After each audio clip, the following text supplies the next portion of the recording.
ఈరోజు వంశీని అరెస్ట్ చేసిన తీరు, వంశీ మీద పెట్టిన ఫాల్స్ కేసు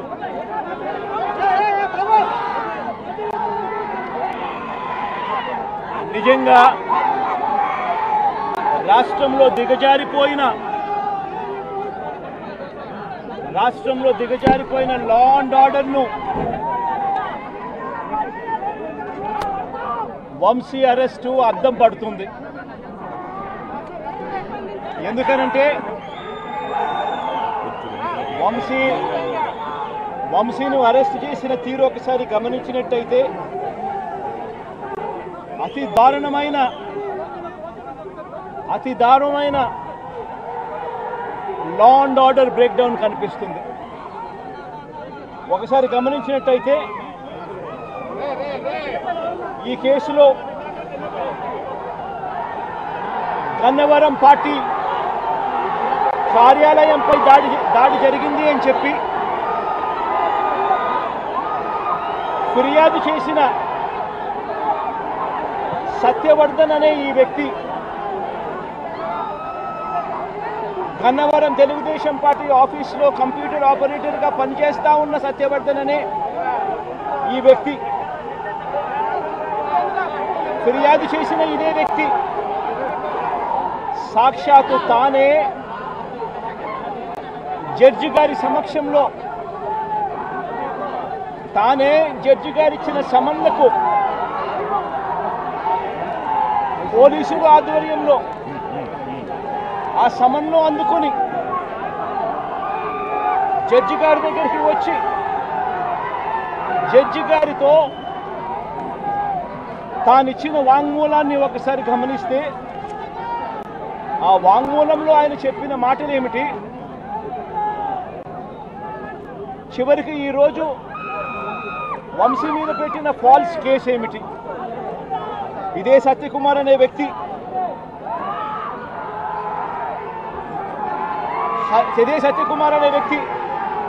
జడ్జి గారు జడ్జి గారి సమక్షంలో సత్యవర్ధన్ అనే వ్యక్తి వంశీ ఎలాంటి తప్పు చేయలేదు అని చెప్పినప్పటికీ కూడా వంశీ మీద తప్పుడు కేసులు ఈరోజు బనాయించడం జరిగింది. ఒకసారి ఈ కేసుకు సంబంధించి ఘటనలు ఒకసారి గమనించాల్సిన అవసరం ఉంది. ఫిబ్రవరి 19వ తారీఖున 2023 మంగళగిరిలో టీడీపీ హెడ్ ఆఫీసులో పట్టాభి అనే వ్యక్తి చేత వంశీ మీద భరించలేని విధంగా బూతులు తిట్టించారు చంద్రబాబు నాయుడు గారు. మంగళగిరి తెలుగుదేశం పార్టీ హెడ్ ఆఫీసులో ఫిబ్రవరి 19, 2023 పట్టాభి అనే వ్యక్తి రెచ్చగొడుతూ వంశీని తిడుతూ ఫిబ్రవరి 19వ తారీఖున తాను మాట్లాడిన మాటలు, ఫిబ్రవరి 19, 23 వాడో పిల్ల సైకో, నేనే గన్నవరం వెళ్తా, ఎవడేం పీకుతాడో చూస్తా, ఆ వంశీ సంగతి తేలుస్తా, నియోజకవర్గంలో నుంచి బయటికి విసిరేస్తా అంటూ గన్నవరం ఎమ్మెల్యే వల్లభనేని వంశీని రెచ్చగొట్టింది సాక్షాత్తు ఫిబ్రవరి 19వ తారీఖున ఇదే పట్టాభి అనే వ్యక్తి. అంతటితో ఆగకుండా ఫిబ్రవరి 20వ తారీఖున అంటే మరుసటి రోజు చంద్రబాబు గారు పట్టాభిని నేరుగా గన్నవరంకే పంపారు. గన్నవరంకే పంపి గన్నవరంలో ఆయన అక్కడికి వెళ్ళి గన్నవరంలో మళ్ళీ ప్రెస్ మీట్ పెట్టి మళ్ళీ వంశీని మళ్ళీ తిట్టి అదే గన్నవరంలో చుట్టుపక్కల ప్రాంతాల నుంచి తాను పోగేసిన మనుషులను తాను వెంట పెట్టుకుని ప్రెస్ మీట్లో మరొకసారి వంశీని తిట్టి ఒక ప్రొసెషన్గా వైఎస్ఆర్సీపీ ఆఫీసును అటాక్ చేయడం కోసం ఫిబ్రవరి 20వ తారీఖున ఇదే పట్టాభి బయలుదేరాడు. బయలుదేరిన ఈ ఘటనలో ఇదే పట్టాభి ఫిబ్రవరి 20వ తారీఖున వైసీపీ ఆఫీసుకు తన మనుషులతో ప్రొసెషన్గా తాను అక్కడికి వెళ్ళి ఆ రోజు పార్టీ బయట ఉన్న ఒక దళిత సర్పంచ్ సీనయ్య అనే వ్యక్తిని కూడా పట్టాభి వాళ్ళ మనుషులు దాడి కూడా చేయడం జరిగింది. ఈ దాడి జరుగుతా ఉన్న నేపథ్యంలో ఉద్రిక్తతల మధ్య పోలీసులు కూడా నిర్వహించేదానికి విశ్వ ప్రయత్నం కూడా చేశారు. ఆ చేసిన విశ్వ ప్రయత్నంలో సిఐ కనకారావు, ఈయన కూడా దళితుడే, సిఐ కనకారావు తల పగలగొట్టి నిరోధించే కార్యక్రమంలో సిఐ కనకారావు తల కూడా ఇదే అల్లరి మూకలు పట్టాభి నేతృత్వంలో ఇదే అల్లరి మూకలు తల కూడా పగలగొట్టారు. ఇలాంటి ఉద్రిక్తతల మధ్య ప్రతిచర్యగా తెలుగుదేశం పార్టీ వాళ్ళు ఇటువైపున రావడం, ప్రతిచర్యగా వైసీపీ వాళ్ళు కూడా అటువైపున వెళ్లే కార్యక్రమం జరగడం, ఈ ఘటన జరిగింది. రెండు వైపులా ఆ రోజు పోలీసులు కేసు పెట్టారు. వైసీపీ ప్రభుత్వం అధికారంలో ఉంది, అయినా కూడా వన్ సైడెడ్గా కేసులు వాళ్ళ మీద పెట్టలేదు. రెండు వైపులా కేసులు పెట్టారు, రెండు వైపులా ఉన్న వాళ్ళ మీద కేసులు పెట్టారు.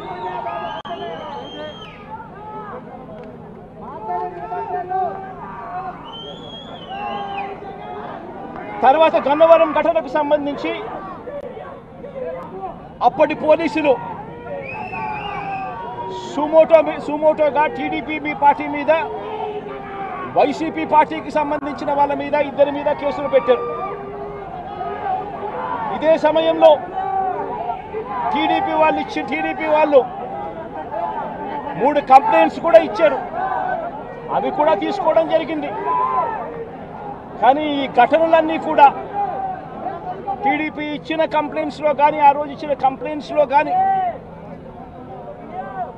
పోలీసులు పెట్టిన కేసుల్లో కానీ ఎక్కడా కూడా వంశీ పేరు లేదు. కారణం వంశీ ఘటనలో లేడు కాబట్టి,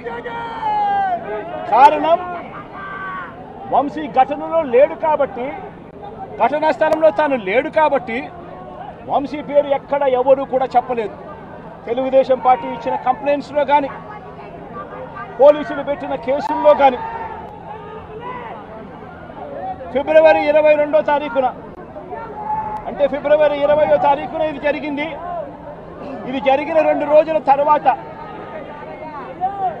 గన్నవరం టీడీపీ ఆఫీస్ ఆపరేటర్గా, డేటా ఎంట్రీ ఆపరేటర్గా పనిచేస్తా ఉన్న సత్యవర్ధన్ అనే ఈ దళిత యువకుడిని మంగళగిరిలోని టీడీపీ ఆఫీసుకు చంద్రబాబు నాయుడు గారు మనుషులను పిలిపించుకొని ఈ సత్యవర్ధన్ అనే వ్యక్తి ద్వారా మరో కంప్లైంట్ కూడా ఇప్పించారు. తెల్లటి కాగితం మీద ఆయనతో సంతకం తీసుకొని మరో కంప్లైంట్ కూడా ఇప్పించారు. దాని ఆధారంగా ఎస్టీ ఎస్టీ కేసు కూడా పెట్టారు. కానీ ఆ ఇచ్చిన ఆ కేసులో కూడా, ఆ సత్యవర్ధన్ ఇచ్చిన ఆ కేసులో కూడా అప్పటికి కూడా వంశీ పేరు ఎక్కడా కూడా లేదు. కారణం వంశీ అక్కడ లేడు కాబట్టి, ఘటనా స్థలంలో లేడు కాబట్టి.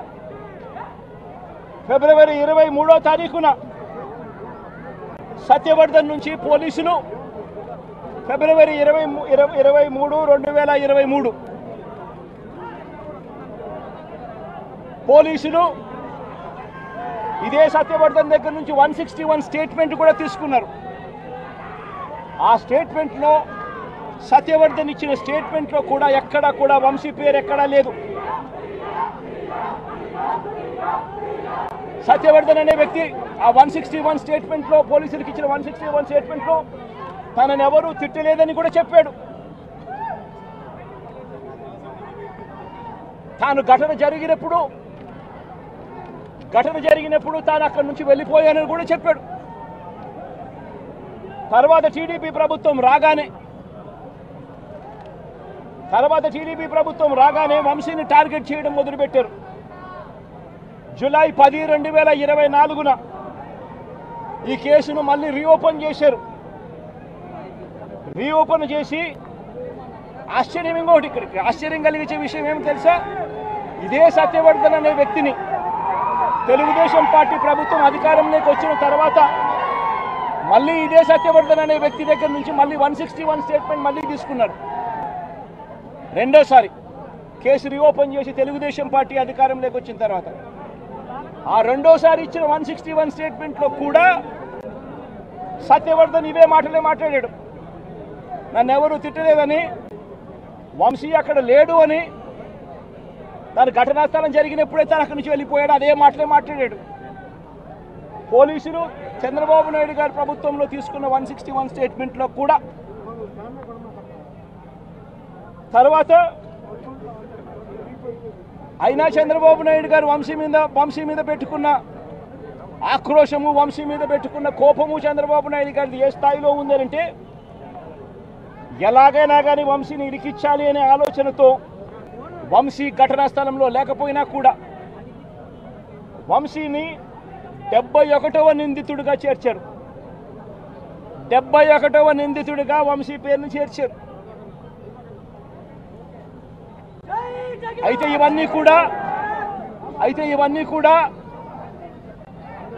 ఇవన్నీ కూడా బెయిలబుల్ అఫెన్సులు కాబట్టి బెయిల్ కోసం వంశీ హైకోర్టుకు యాంటిసిపేటరీ బెయిల్ కోసం వంశీ హైకోర్టును ఆశ్రయించాడు. కాబట్టి చంద్రబాబు నాయుడు గారు ఎట్టి పరిస్థితుల్లోనూ వంశీని అరెస్ట్ చేయాలనే ఉద్దేశంతో, బెయిల్ రాకూడదు అన్న ఉద్దేశంతో చంద్రబాబు నాయుడు గారు కుట్రను ఇంకా ముందుకు తీసుకెళ్లారు.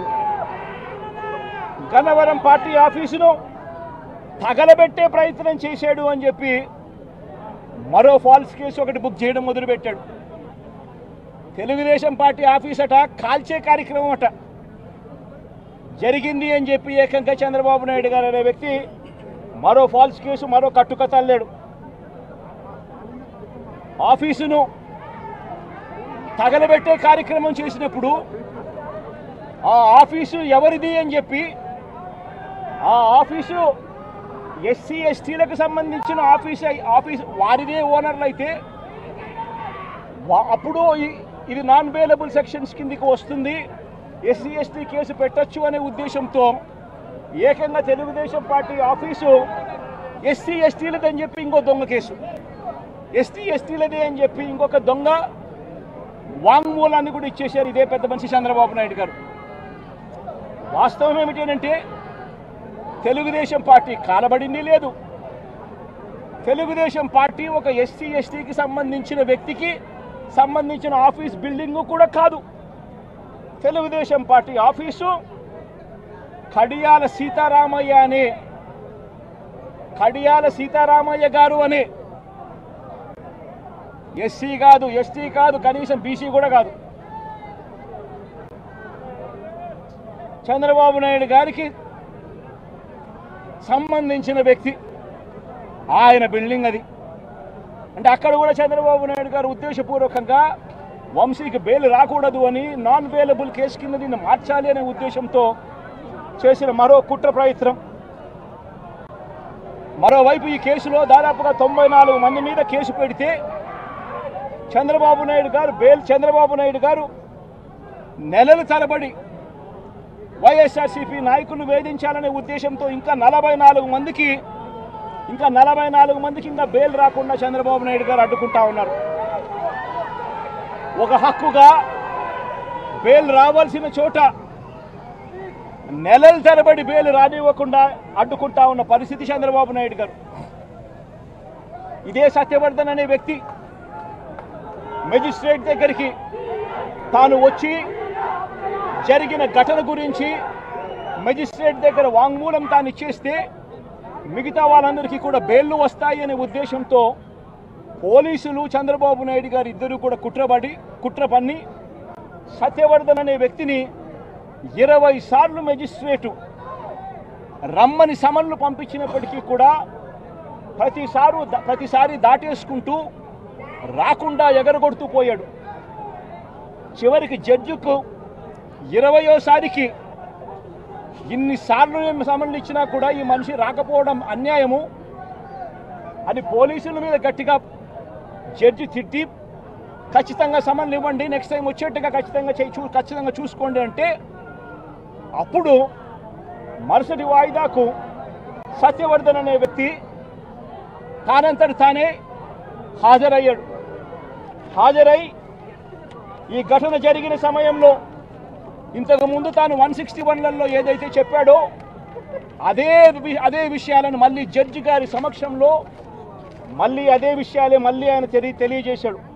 ఘటన జరిగిన సమయంలో తాను అప్పుడు లేడని, తనను ఎవరూ కులం పేరుతో దూషించలేదు అని, అసలు ఈ కేసుతో తనకు ఎలాంటి సంబంధము లేదని కోర్టుకు తాను మొరబెట్టుకున్నాడు. తాను తన తల్లి ఇద్దరు కలిసి ఆటోలో కూర్చొని కోర్టుకు వచ్చామని, తన స్టేట్మెంట్ వెనుక ఎవరి బలవంతము లేదు అని ఫిబ్రవరి 10వ తారీఖు 2025 ఫిబ్రవరి 10 2025 ఫిబ్రవరి 10న జడ్జి గారి ముందర స్టేట్మెంట్ తాను ఇచ్చాడు. ఫిబ్రవరి 10, 2025 జడ్జి గారి సమక్షంలో తాను ఈ విధంగా స్టేట్మెంట్ ఇచ్చేసరికి చంద్రబాబు నాయుడు గారికి, లోకేష్కు వీళ్ళిద్దరికీ కూడా మనశ్శాంతి కరువైపోయింది. వంశీని అరెస్ట్ చేయలేకపోతా ఉన్నాము అనే దుర్బుద్ధి వీళ్ళల్లో ఎక్కువ కావడం మొదలుపెట్టింది. వీళ్ళంతా కలిసి పోలీసులతో మళ్ళీ కుట్రబన్ని వీళ్ళు మరుసటి రోజు అంటే ఫిబ్రవరి 11వ తారీఖున వీళ్ళు విజయవాడ పటమట పోలీస్ స్టేషన్లో సత్యవర్ధన్ మీద వీళ్ళు ఒక ఎఫ్ఐఆర్ రిజిస్టర్ చేశారు. ఫిబ్రవరి 11వ తారీఖున సత్యవర్ధన్, వంశీ ఇద్దరి మీద వీళ్ళు ఎఫ్ఐఆర్ రిజిస్టర్ చేశారు. కోర్టును తప్పుదోవ పట్టించారు అని వంశీని, సత్యవర్ధన్ మీద వీళ్ళు తప్పుడు కేసు బనాయించారు. కోర్టును తప్పుదోవ పట్టించారు, తప్పుడు సాక్ష్యం తాను ఇచ్చాడు అని చెప్పి వీళ్ళు ఎఫ్ఐఆర్ రిజిస్టర్ చేసి ఆ ఎఫ్ఐఆర్ రిజిస్టర్ చేసిన కాపీని తీసుకొని పోయి సత్యవర్ధన్ అమ్మను, సత్యవర్ధన్ నాన్నను, సత్యవర్ధన్ అన్నను అందరినీ కూడా బెదిరించి ఫిబ్రవరి 12వ తారీఖున సత్యవర్ధన్ అన్న దగ్గర నుంచి ఒక తప్పుడు కేసు వాళ్ళ అన్నతో పెట్టించారు. ఏమని పెట్టించారు? ఈ వ్యక్తి సత్యవర్ధన్ అనే వ్యక్తిని కిడ్నాప్ చేసుకొని పోయారట. అది ఎవడో చూశాడట. ఆ మనిషి దగ్గర 20,000 రూపాయలు, సత్యవర్ధన్ అనే వ్యక్తి దగ్గర 20,000 డబ్బు ఉంటే ఆ డబ్బులు కూడా లాక్కొని కిడ్నాప్ చేసుకొని పోయారట అని తప్పుడు కేసు. కనీసం సత్యవర్ధన్ అనే వ్యక్తితో మాట్లాడకుండా ఫిబ్రవరి 12వ తారీఖునే కేసు రిజిస్టర్ చేసి ఫిబ్రవరి 13వ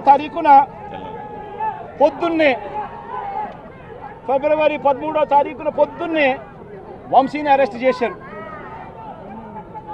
సత్యవర్ధన్ దగ్గర నుంచి స్టేట్మెంట్లు తీసుకునింది 13వ తేదీ సాయంత్రం, 13వ తేదీ రాత్రి, 13వ తేదీ సాయంత్రం. అంటే ఆయనకు ముందు స్టేట్మెంట్ కూడా తీసుకోకుండా వంశీని అరెస్ట్ చేయడం,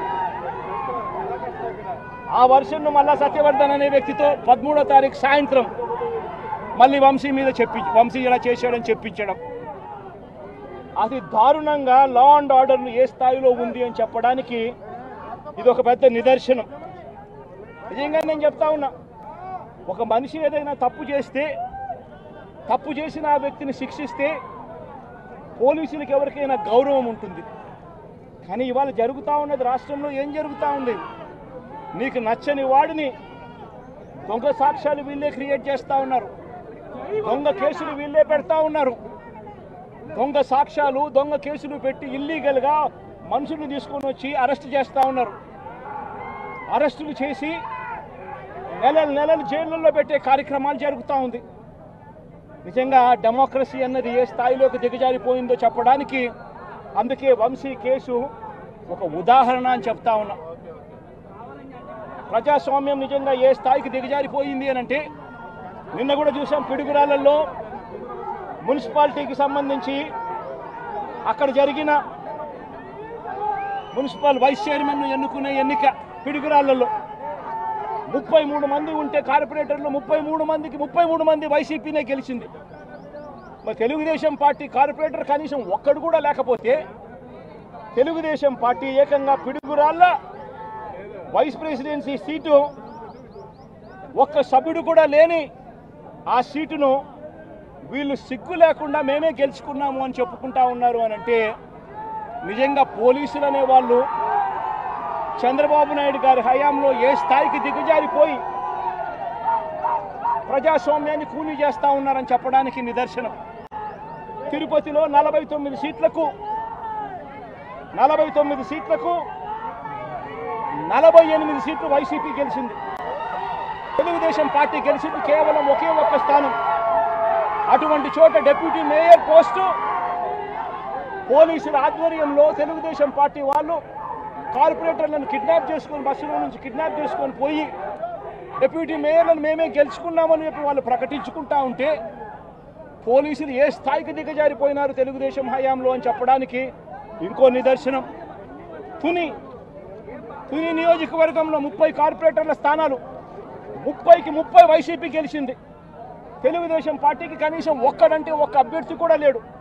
మళ్ళీ అలాంటి చోట ఎన్నికలు జరిగితే, అలాంటి చోట వైస్ ప్రెసిడెన్సీని వయసుని ఎన్నుకునే ఎన్నిక, వైస్ చైర్మన్ ఎన్నుకునే ఎన్నిక జరిగితే వైసీపీకి ఎలాగో వైసీపీ వాళ్ళను దౌర్జన్యం చేసి తీసుకునే పరిస్థితి లేకపోయేసరికి తెలుగుదేశం పార్టీ వాళ్ళు ఎన్నికనే పోస్ట్ పోన్ చేశారు. అంటే వీళ్ళకి అనుకూలమైన వాతావరణం వచ్చేదాకా ఎన్నికలు జరపరు. కోర్టు పర్యవేక్షణలో ఉన్న కేసులకు సంబంధించిన పరిస్థితులు ఇవి. పాలకొండలో కూడా అంతే.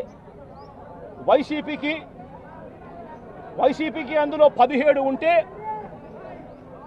తెలుగుదేశం పార్టీకి కేవలం 3. మళ్ళీ అక్కడ వైస్ ప్రెసిడెన్సీ అన్నది వైసీపీకి రావాలన్నా తెలుగుదేశం పార్టీకి రావాలన్నా, కానీ వీళ్ళకి అనుకూలత వచ్చేదాకా పోస్ట్పోన్మెంట్లు. ఇలా ప్రతి సందర్భంలోనూ కూడా డెమోక్రసీని కూనీ చేస్తూ ఉన్నారు. పోలీసులను వీళ్ళు ఇష్టానుసారంగా వాడుకుంటా ఉన్నారు. నేను ఇవాళ ఒకటే చెప్తా ఉన్నా, ప్రతి పోలీసు వ్యక్తికి కూడా చెప్తా ఉన్నా, మీ టోపీ మీద ఉన్న 3 సింహాలకు కనిపించే ఆ సింహాలకు సెల్యూట్ కొట్టడం మొదలుపెట్టండి.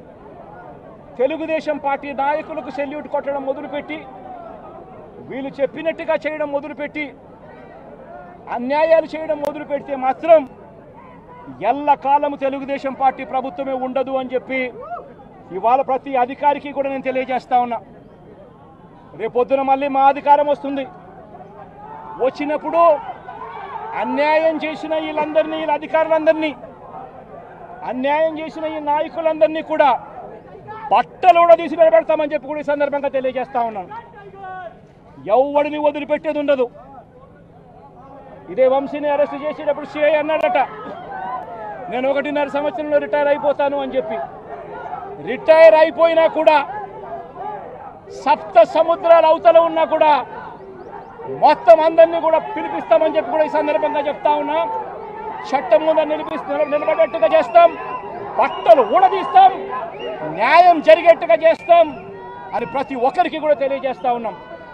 ఈ మాదిరిగా అన్యాయం చేయడం మొదలు పెడితే మాత్రం ఖచ్చితంగా ప్రజలు దేవుడు ఇద్దరు కూడా వీళ్ళను శిక్షించే కార్యక్రమం ఖచ్చితంగా జరుగుతుందని చెప్పి సందర్భంగా మరొక్కసారి వీళ్ళందరికీ కూడా చెప్తా ఉన్నాం. అన్యాయంలో భాగస్వాములు కావద్దండి. మీ టోపీ మీద ఉన్న సింహాలను గౌరవించండి, వాటికి సెల్యూట్ కొట్టండి, మీ వ్యక్తిత్వాన్ని కాపాడుకోండి అని చెప్పి ఈ ప్రతి అధికారికి కూడా ఈ సందర్భంగా తెలియజేస్తా ఉన్నాం. సెలెక్టివ్గా కొంతమంది లీడర్స్ని టార్గెట్ చేసి అరెస్ట్ చేస్తూ ఉన్నారు. దాన్ని ఎట్లా చూస్తారు? మన పేరుని కానీ ఇవాళ ఉంచి ఇటీవల కొంతమంది అరెస్ట్ నంది సురేష్ ఇట్లా దాన్ని ఎలా చూడాలి? ప్రజాస్వామ్యం కూలిపోతా ఉంది అని చెప్పడానికి ఇవన్నీ నిదర్శనాలు. ప్రతి కేసు ఇల్లీగల్ కేసే. ప్రతి కేసులోనూ కూడా వీళ్ళే బెదిరిస్తూ ఉన్నారు, అవతలోడు బెదిరిస్తూ ఉన్నాడు అని చెప్పి వీళ్ళే కేసులు పెడతా ఉన్నారు. అసలు బెదిరించేది ఎవరిని బెదిరిస్తూ ఉన్నారు? ప్రతి విషయంలోనూ వీళ్ళే. పారిశ్రామికవేత్తలను వదలడం లేదు, రాజకీయ నాయకులను వదిలిపెట్టడం లేదు. ప్రతి ఒక్కరిని కూడా వీళ్ళే బెదిరిస్తూ ఉన్నారు, అవతలోడు బెదిరించినాడని చెప్పి మళ్ళీ ఎదురు కేసులు పెడతా ఉన్నారు. ఇవన్నీ ఊరికే పోవు, ఇవన్నీ కూడా మళ్ళీ వీళ్ళకి చుట్టుకుంటాయి. చుట్టుకున్నప్పుడు వీళ్ళ పరిస్థితి అతి దారుణంగా తయారవుతుందని మాత్రం ఖచ్చితంగా చెప్తా ఉన్నాను.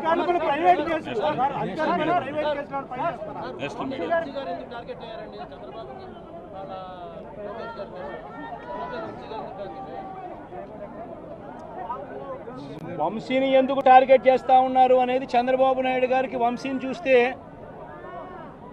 తన సామాజిక వర్గం నుంచి ఒక వ్యక్తి ఎదుగుతున్నాడు, చంద్రబాబు నాయుడు గారి కన్నా గ్లామరస్గా ఉన్నాడు, లోకేష్ గారి కన్నా గ్లామరస్గా ఉన్నాడు, ఒక మనిషి ఎదుగుతున్నాడు అని అంటే తట్టుకోలేడు తన సామాజిక వర్గంలోనే. అందుకనే కొడాలని నేను చూసినా ఆ మనిషికి జీర్ణించుకోలేని ఆక్రోశము, వంశీని చూసినా కూడా జీర్ణించుకోలేని ఆక్రోశము. ఎందుకంటే చంద్రబాబు నాయుడు గారి కన్నా చక్కగా ఉంటారు కాబట్టి వీళ్ళిద్దరు. అవినాష్ కూడా పాపం ఎప్పుడో ఒకసారి టార్గెట్ అవుతాడు, ఎందుకంటే లోకేష్ కన్నా చక్కగా ఉన్నాడు కాబట్టి. ఇది చంద్రబాబు నాయుడు గారి మనస్తత్వం. ఆయన కొడుకు ఆ సామాజిక వర్గంలో వాళ్ళు మాత్రమే లీడర్లు. వాళ్ళకి ఎవరైనా పొరపాటున వాళ్ళకు అనుకూలంగా లేకపోతే సామాజిక వర్గం నుంచి వాళ్ళని వెలేయడము. ఇది చంద్రబాబు నాయుడు గారు, రామోజీరావు, ఆంధ్రజ్యోతి రాధాకృష్ణ, TV5 వీళ్ళు ముగ్గురు. నిజంగా ఇది ఒక మాఫియా రాజ్యం. చంద్రబాబు నాయుడు అనే వ్యక్తిని ముఖ్యమంత్రిగా చేయడం కోసం, చంద్రబాబు నాయుడు అనే వ్యక్తికి ఓట్లు వేయించడం కోసం ఒక మాఫియా సామ్రాజ్యం వీళ్ళంతా.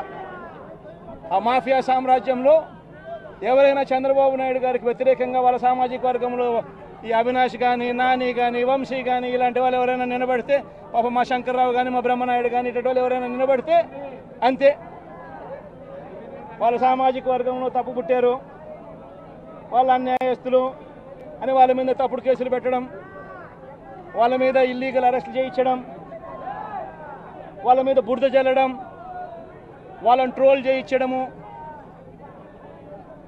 ఇవన్నీ కూడా చంద్రబాబు నాయుడు గారి నైజం, లోకేష్ గారి నైజం చూపిస్తుంది ఇవన్నీ కూడా.